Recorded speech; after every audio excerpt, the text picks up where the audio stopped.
Hello, my name is Shachar Peled, and this is the fifth lecture in a series on evolution and faith. Today, I will continue to discuss the implications of evolution for the idea that man is also evolving not biologically, but culturally, mentally, ideationally. Um, It seems when we look at evolution that the laws of external reality are compatible with those of internal reality.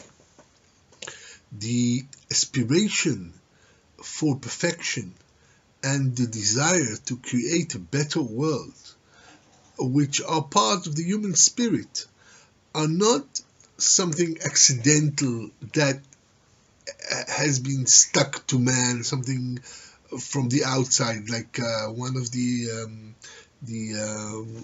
one I think Gould it was said that we are just everything that is human is just spandrels. It's like some something extraneous that has nothing to do with the core of reality. It's just by chance that a person became a person.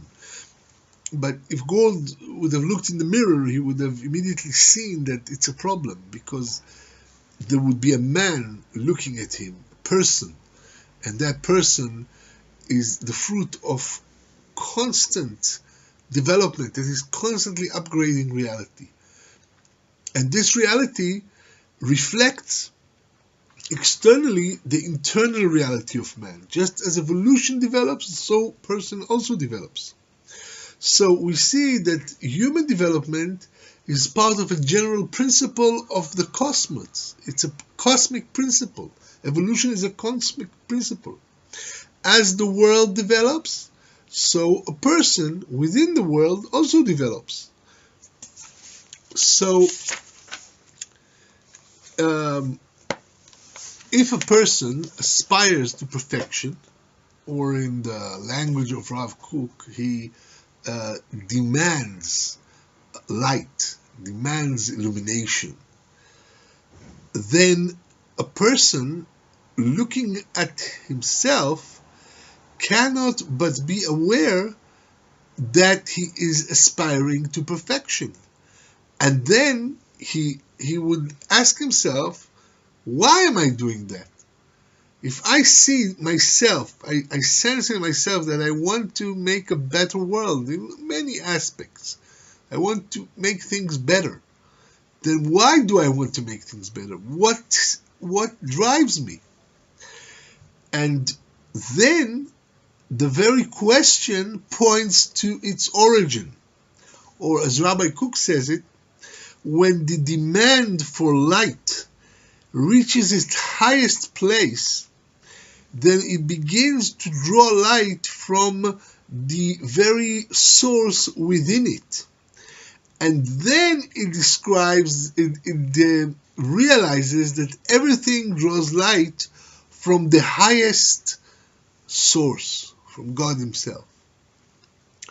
So when a person recognizes within himself that he has a desire for perfection, that he desires light, that he wants light, then he discovers that something within him aspires to higher perfection. Thus, he finds God within himself, within his own soul. That is divinity, the very divinity that is developing the world in the same way, that is pushing the world towards perfection, is within a person also pushing towards perfection.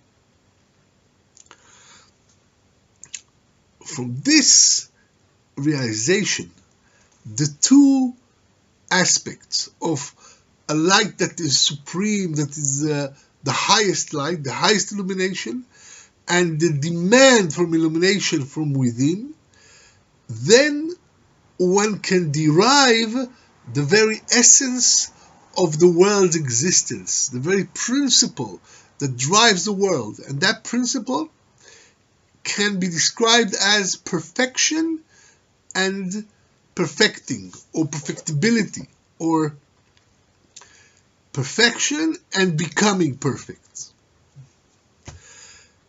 On the one hand, we have perfection. What is perfection? Perfection is the classic perception of a transcendent God that is absolutely perfect in all aspects. Perfection, infinite perfection. And this God, this perfect God, is the one that breathes life in all the worlds, that creates the world. On the other hand, opposite perfection, we have the striving for perfection, or the becoming perfect. And that is the world. That is evolution. While God is perfect, on the other side we have the world. And the world and God, they are two poles. It's not really poles because God is in the world, but as it were, there are two poles, and the pole of the world is the pole that is becoming perfect, that is rising towards infinity, that is becoming more and more perfect. So we have the pole of the world, and the pole of the world is evolution, because evolution is taking the world up, making it more perfect all the time, one step after another, in processes that seem chaotic, that seem deterministic, that seem random, yet the trend comes out from them. The purpose is illuminated by the direction of development, because everything becomes more perfect until you reach the state or the stage, the level of mankind, where free will begins to shine. And man, out of his free will, can continue the process of perfection, of becoming perfect, by his own free will. It's no longer chaotic, blind, random forces that are creating this perfection, but man, with his own free will, can make the world more perfect, thus raising the world, pushing the world to a better place, to a higher place. So the aspect of becoming perfect enfolds the idea of evolutionary development on one hand, and the idea of human perfectibility on the other hand, while the aspect of perfection is the ultimate optimistic view of reality, because everything ultimately aspires to reach perfection. And perfection is there, at the root of the world, at the core of the world. So everything that seems problematic, depressing, bad, all this shall pass, because ultimately the world is growing and rising towards perfection. So actually, we are not talking about poles, as I said before, but about a movement, a motion from infinity to infinity, in a cosmic process that is spread over the arrow of time and passes through perfection, passes from perfection through becoming perfect, perfectibility, and ultimately back to perfection. And at the same time, it is all one perfection. This process in itself is perfect. Why? Because part of perfection is the ability to become perfect.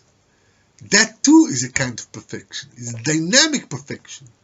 When you see someone manifest his or her talents to the utmost, then you see perfection. Perfection in the perfectibility, in the ability to take the best out of a person and express it and create it.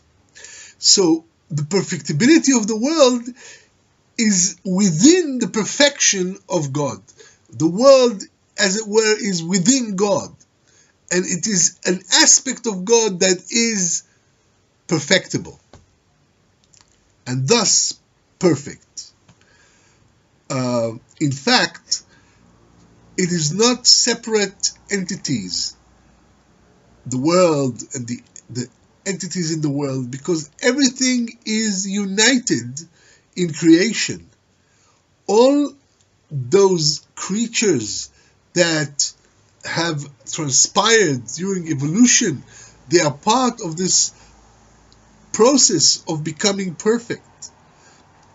And slowly the world is increasing towards its perfection, so that ultimately, Rabbi Kook says, the very essence of faith, the very essence of trust in God, of faith and of belief in God, is the belief in the awesomeness, in the grandeur, in the grandeur, in the wonder, if you will, of the perfection of infinity. If you believe, then believe that perfection is in the world. That God is perfect. That is the ultimate belief. And this perfection is driving the world to perfect itself. I will say more about this matter in the next clip.